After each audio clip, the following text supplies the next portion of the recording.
अस्सलाम वालेकुम ऑल।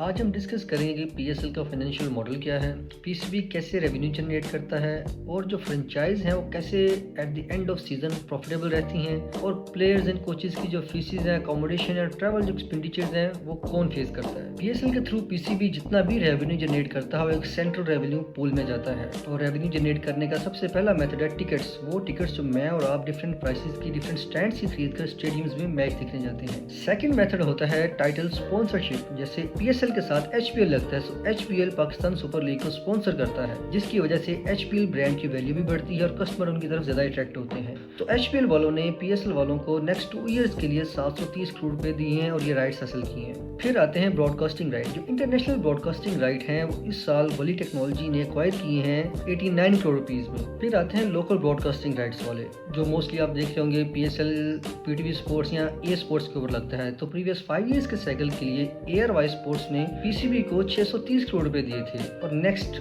जो 2 इयर्स का प्रोसेस है उसके लिए अभी बिडिंग जारी है। फिर आते हैं ब्रांड एडवर्टीजमेंट वाले या एंडोर्समेंट्स वाले। अब देख रहे होंगे पीएसएल के मैचेस के दौरान जो बाउंड्री पर स्क्रीन लगी होती है वहाँ किसी न किसी ब्रांड्स की प्रमोशन चल रही होती है, या अगर कोई ब्रेक आती है तो आपको बड़ी स्क्रीन के ऊपर या कोई रिव्यू होता है तो आपको साथ किसी ब्रांड का नाम नज़र आएगा। वहाँ पर आपको तपाल वालों का एक डिफरेंट बॉक्स नज़र आएगा।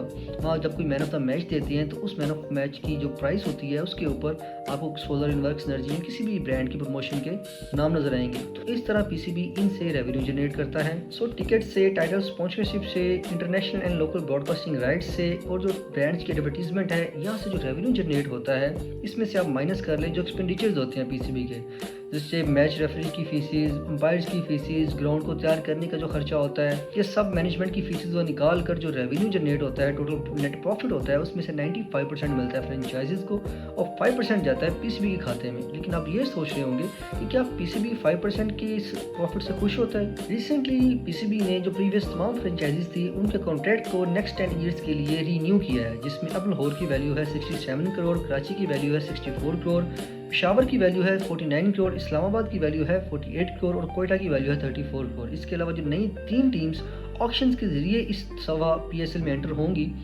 सियालकोट की वैल्यू है 185 करोड़ और हैदराबाद की वैल्यू है 175 करोड़। और जो कल ही एक नई टीम एंटर हुई है वली टेक्नोलॉजी वालों ने एक्वायर की है मुल्तान सुल्तान और उसको रीनेम किया गया है रावलपिंडी के नाम से, उसकी वैल्यू है 245 करोड़। ये तमाम जो अमाउंट है ये टोटली पीसीबी के प्रॉफिट में जाएंगी। यहाँ पर अहम क्वेश्चन ये है कि क्या पीएसएल की franchises at the end of every season profitable रहती हैं, क्योंकि पीसीबी से जो उन्हें सेंट्रल रेवेन्यू पूल से 95% शेयर मिलता है उससे ज़्यादा तो उनके एक्सपेंडिचर्स हो जाते हैं। प्लेयर्स, कोचेस, स्टाफ, मैनेजमेंट की फीसिस, ट्रैवल एंड अकोमोडेशन की चार्जेस, वो सब जो है वो फ्रेंचाइज को बेयर करने होते हैं। तो फ्रेंचाइजीज के इस एक्सपेंडिचर्स को मैनेज करने के लिए पीसीबी ने हर फ्रेंचाइज को गारंटी दी है कि आपको नेक्स्ट 2 इयर्स के साइकिल में मिनिमम 85 करोड़ रुपए जो सेंट्रल रेवेन्यू पूल है वहाँ से मिलेंगे। और इसके अलावा ये हर फ्रेंचाइज जो है ये स्पॉन्सरशिप से पैसे जनरेट करती है। आपने देखा होगा कि लाहौर के अंदर की जर्सी के ऊपर यहाँ पर मुगल स्टील लिखा होगा, पेशावर ज़ल्मी की जर्सी के ऊपर यहाँ पर हायर लिखा होता है। तो ये लोगोज होते हैं, स्पॉन्सरशिप होती है, यहाँ से काफ़ी रेवेन्यू जनरेट करते हैं। और इसके अलावा ये अपने ब्रांड को मर्चेंडाइज करते हैं, जिसकी वजह से फ्रेंचाइज की जो किट्स होती हैं, उनकी जर्सीज होती हैं, उनके लोगोज होते हैं, उनके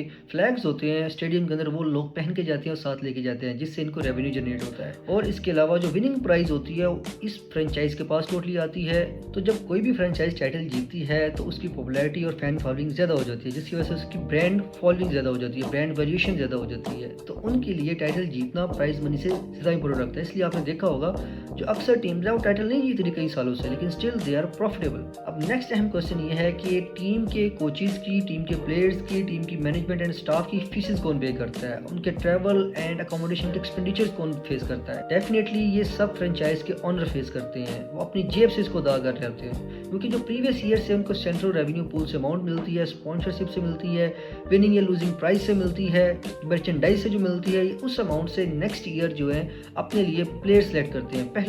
सो हर साल जो पीएसएल है वो पीसीबी के लिए और हर फ्रेंचाइज के लिए प्रॉफिटेबल रहता है। वो अच्छा खासा रेवेन्यू जनरेट करते हैं और वो इजीली पीएसएल को ऑपरेट कर पाते हैं और तमाम जो मैनेजरियल वर्क्स हैं वो कर पाते हैं।